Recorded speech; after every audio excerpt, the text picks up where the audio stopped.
দেখুন পুলিশ বাহিনী বিডিআর বাহিনীকে প্রতিহত করার জন্য কিভাবে দাঁড়িয়ে আছে।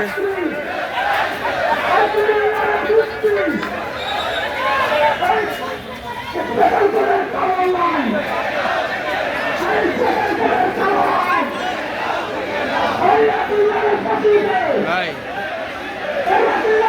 ওই যে দৌড় করে গেছি যে বিডিআরের সদস্যরা